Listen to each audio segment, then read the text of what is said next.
revisábamos recién en lo que está sucediendo hoy en los mercados. Ayer tuvimos celebración. Bueno, hoy nuevamente cautela.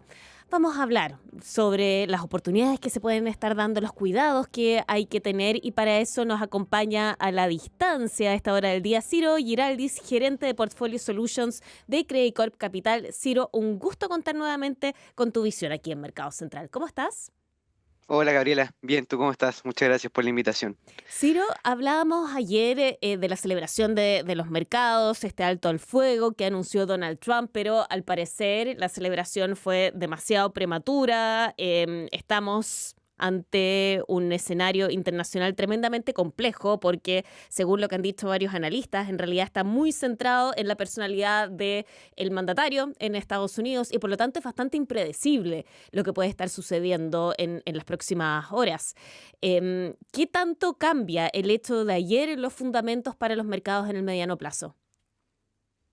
Esa es una muy buena pregunta y como bien anticipaba y en el bloque anterior lo comentaban también, es un escenario muy, muy ilógico, un poco irracional. Mm, Venimos de un fin de semana donde Trump pedía por Twitter, prácticamente le declaraba un fin apocalíptico a mm. Irán si es que no abrían el paso por el estrecho. Y al final lo que ha pasado en las últimas semanas en el mercado es que esta retórica media ilógica o que se desdice de un día a otro ha ido perdiendo un poco de peso en los movimientos de mercado y hoy día lo que prima finalmente es la cautela. Mm. Es un poco lo mismo que han dicho los bancos centrales en sus últimas reuniones que tuvimos a mediados de marzo, finales de marzo, donde al final la cautela es el principal motor que tiene que hoy día privilegiar en un portafolio y eso también tiene que primar a la hora de hacer estos movimientos. Ayer había mucha efervescencia por un potencial acuerdo, pero también vimos anoche, y como también comentaban en el bloque anterior, Sofía, Mm, que Israel sigue bombardeando el Líbano. Y eso es mm. parte de los 10 puntos del acuerdo que Irán pidió cumplir y que no se está cumpliendo. Y bajo esa lógica, hoy día también Irán anuncia de que bajo esa lógica y bajo esos términos no es posible negociar un acuerdo. Sí. Y eso nos vuelve a la retórica actual de futuros a la baja, precio del petróleo hacia arriba y lo que ya venimos conociendo las últimas semanas. ¿Significa eso entonces que los mercados ya no le están creyendo a Donald Trump?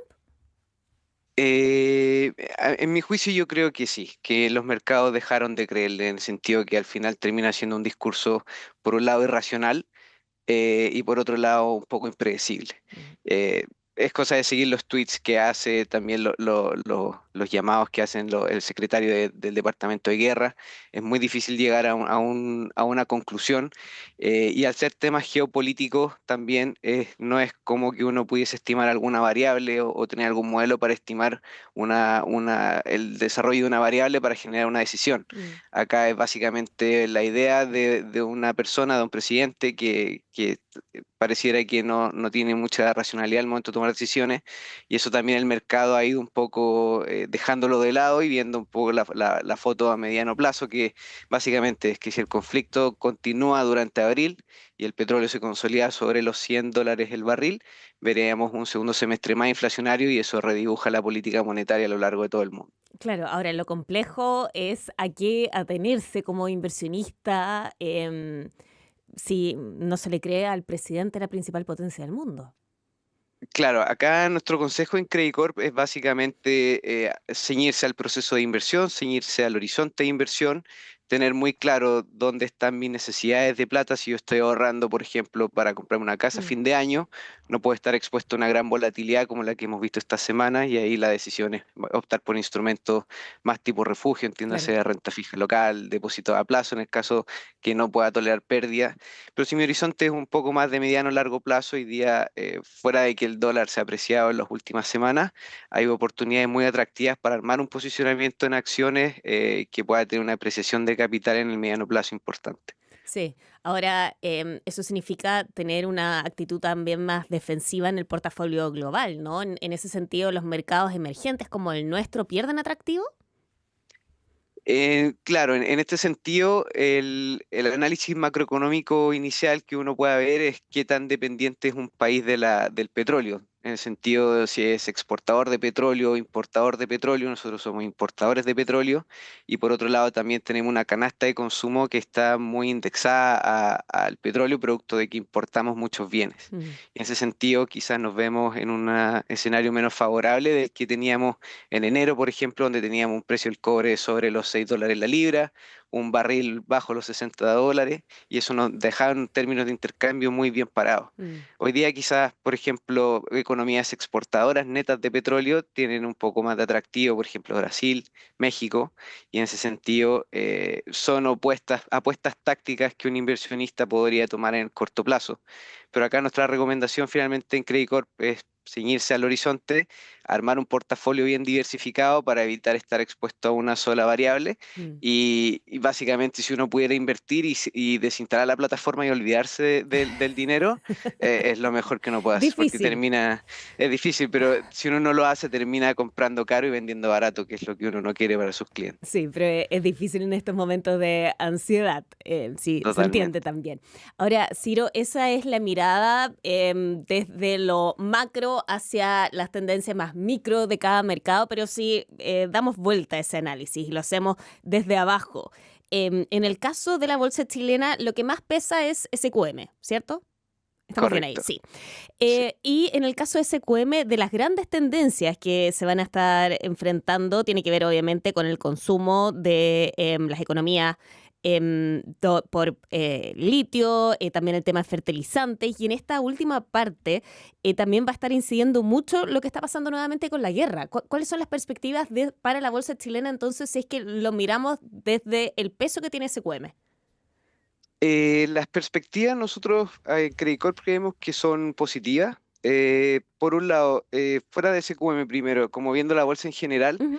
el año pasado fue un año muy bueno para la bolsa chilena y hay variables o hay tendencias que se dieran continuar este año, un tema de momentum. Básicamente utilidades de empresas, reportes de mejores números que debieran tener todavía este año algo más que dar. Mm. En el caso de Soki, responde mucho también al movimiento de la electromovilidad a Sí. nivel global.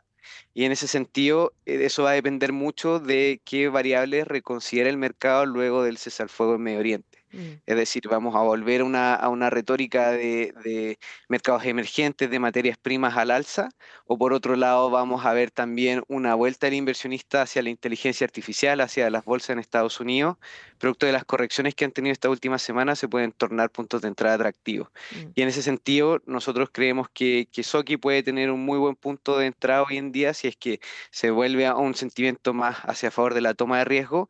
Vemos también un apetito hacia movernos hacia tipo de energías menos convencionales, dada la dependencia que hay sobre el precio del petróleo que nos ha visto, que nos ha reconocido este conflicto.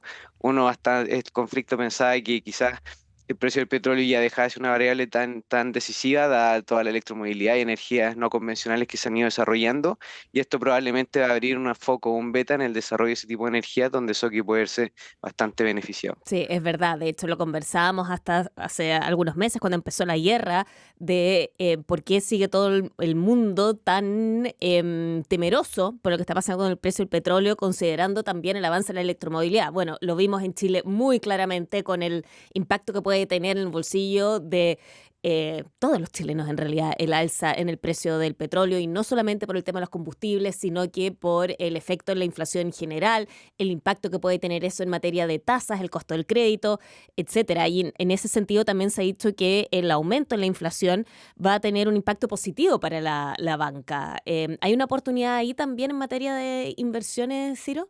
Efectivamente, o sea, los bancos acá tienen, las empresas del sector bancario se benefician acá por dos lados. Por un punto, al final son el principal motor de la economía en el sentido de que son los entes que entregan crédito.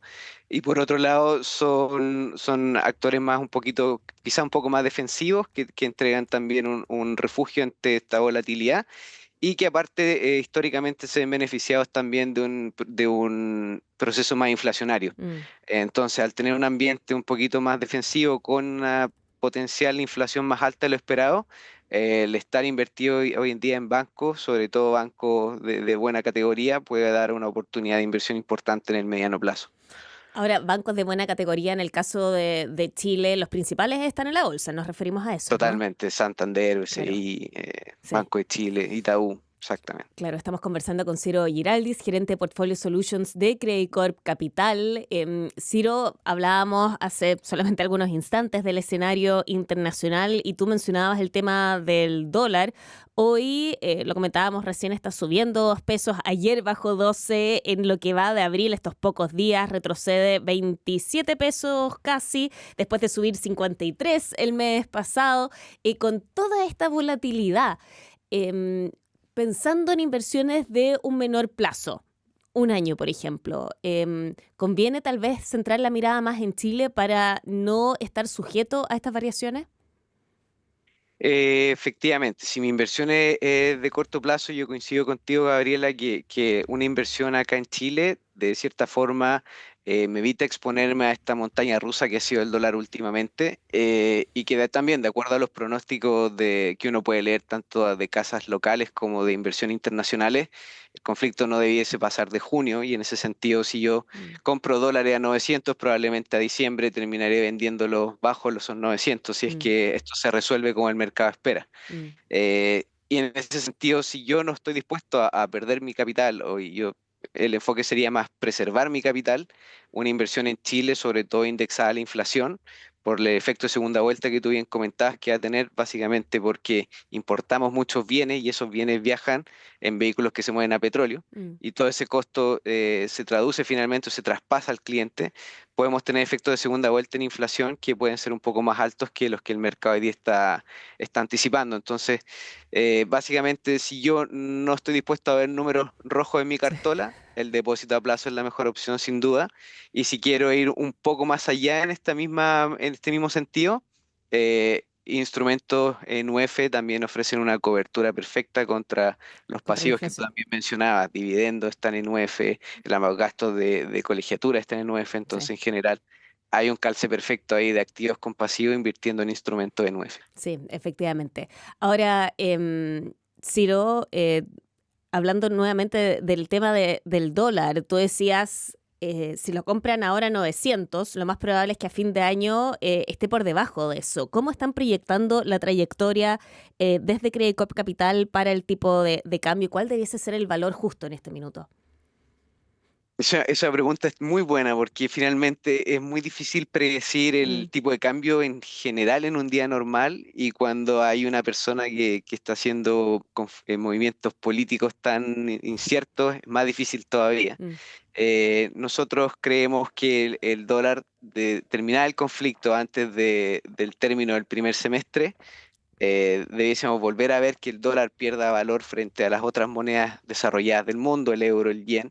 Y en ese caso también debiésemos, si se logra salir del conflicto y volvemos a estas temáticas que conversábamos recién, de quizás electromovilidad, o de con una economía quizás un poco menos golpeada por la inflación de lo que se está preveyendo hoy día, ciertamente va a haber un espacio para la apreciación de las monedas emergentes, y entre eso de nuestra moneda, que hoy día está muy debilitada quizás versus los últimos meses por el impacto que tiene el petróleo sobre nuestra economía. mm. Si ese impacto disminuye, podríamos ver hoy día, yo creo, a nuestro juicio, un valor justo del tipo de cambio más o menos en torno a 870, 880 pesos por dólar. Eso es lo que esperamos que haya de acá hacia finales de año, sin que escale el conflicto, Sí. terminando también en los plazos conversados, y que finalmente tengamos un segundo semestre también que acompañe un poco más la actividad local, que también es un driver súper importante para mantener el valor de nuestra moneda. Sí, pero como tú decías, Ciro, todo esto depende de eventos que en realidad en este minuto son muy difíciles de predecir. La agenda está muy incierta a nivel internacional y a nivel local también están pasando muchas cosas. Tenemos el anuncio de una propuesta miscelánea que, entre otras cosas, va a estar incluyendo un recorte en los impuestos corporativos. ¿Cómo esperan ustedes que impacte eso en la bolsa? ¿Creen que ya está incorporado por todo lo que se habló durante la campaña? Yo creo que todavía falta por incorporar, en el sentido de que hemos visto también que es una noticia muy no hay un consenso transversal a nivel Mm, político, sobre todo que se da en un contexto donde se rebaja el MEPCO, que tiene un impacto directo en los bolsillos de la ciudadanía, y por otro lado la baja de los impuestos corporativos, que es bajarle a lo que había anterior al último aumento que tuvo, mm, y que nos deja más o menos en línea con la historia que teníamos de los últimos años. Se ve como un beneficio hacia un cierto sector de la economía que tampoco es muy popular en términos de encuestas para el presidente. mm. Yo creo que por eso mismo no está completamente internalizado hoy día en precio, y de internalizarse completamente va a ser un upside adicional para el IPSA sobre todo, y también para ciertas empresas que quizás tienen una estructura de capital un poco más, que se podría ver un poquito más beneficiada bajo este contexto. ¿Cómo cuáles, por ejemplo? Quizás, por ejemplo, empresas que tienen una actividad más local Ujú, podrían verse un poquito más beneficiadas, pero en general yo creo que aquí lo importante decir es que es una noticia buena desde el término de la actividad, y eso también podría tener un spillover effect dentro de la economía que también pueda apuntalar un poco la demanda interna, que después del último IMASEC también la mm. actividad se recortó un poco las proyecciones de PIB para este año 2%. Entonces, el reducir este impuesto corporativo podría darnos quizás Claro. un incentivo adicional para crecer un poquito más como se esperaba anteriormente. Y en ese sentido, el Banco Central no tendría que estar tan obligado a un recorte de tasas que ya está descartado para este año, pero tal vez para el próximo, ¿o no, Ciro? ¿Cómo impacta eso en las expectativas? Sí, en ese sentido, nosotros creemos que el Banco Central finalmente, al tener solo el mandato sobre precios, y al ser también nuestra economía una economía tan abierta y tomadora de precios a nivel internacional, hoy día la principal incidencia o los ojos deben estar puestos en el escenario internacional. Mm, A nivel local, claramente el efecto de una reducción de impuestos corporativos pueda tener quizás un efecto positivo sobre la actividad, y eso está por verse, sí, probablemente. Yo creo que es un impacto positivo para la economía que también no debiese traducirse tanto en inflación, pero hoy día básicamente es la misma retórica para el Banco Central que los últimos años, de una retórica de cautela y de responder al escenario internacional más que a un tema doméstico como de este tipo. sí, a propósito de temas domésticos, otros de los grandes temas que han estado ocupando la agenda en el mundo de las políticas públicas en Chile tiene que ver con nuestras arcas fiscales. Y te lo pregunto a ti, Ciro, aunque yo tengo claro que esto tiene que ver más con política fiscal y políticas públicas, más que en una primera mirada al mundo de las inversiones, sí con cómo nos perciben los inversionistas internacionales. Desde ese punto de vista, ¿tiene algún impacto para los inversionistas extranjeros toda esta discusión sobre la caja, o si no es importante en realidad mirar la caja, el nivel de endeudamiento, el estrés o una emergencia fiscal? ¿Tiene alguna incidencia? Yo creo que a nivel internacional no es tanta la incidencia. Finalmente, si uno ve el peso que tiene Chile en los índices de deuda de mercado emergente, no es una economía que tenga un gran peso. Finalmente, somos una economía que también mucho inversionista extranjero nos ve como algo adicional, quizá un posicionamiento en Brasil y México, que son los Mm, principales mercados de la región. Y en ese sentido, seguimos teniendo una muy buena clasificación de riesgo, la mejor de la región. El tema de la caja es un tema, dependiendo de a quién uno le pregunta. Algunos dicen que, claro, tiene razón el ministro Quiroga en mirarlo mes a mes, o claro. sea, a final de año contra final de año. Otros dicen que deberíamos ver la última cifra porque es con la que se entrega el mandato, pero a grandes rasgos, para el inversionista institucional grande de afuera, yo creo que son variables que quedan en un poco segundo plano, y que al final lo importante acá es ver la evolución del ratio deuda-PIB, ver también cómo es la evolución de la deuda emitida en moneda local versus emitida en moneda extranjera, que ahí Mm. también es súper importante tener una buena, una tendencia no muy creciente en el tiempo de emisión de deuda en moneda extranjera. Y también otro punto importante es converger a volver a cumplir la regla de balance estructural. Eso es súper importante, y es un punto muy bueno que este gobierno también se ha propuesto cumplir. Sí, efectivamente. Ciro Giraldis, gerente Portfolio Solutions de Credicorp Capital. Muchas gracias por habernos acompañado aquí en Mercado Central. Muchas gracias a ustedes por la invitación. Que Que estés tengan muy buen bien. día. Chao.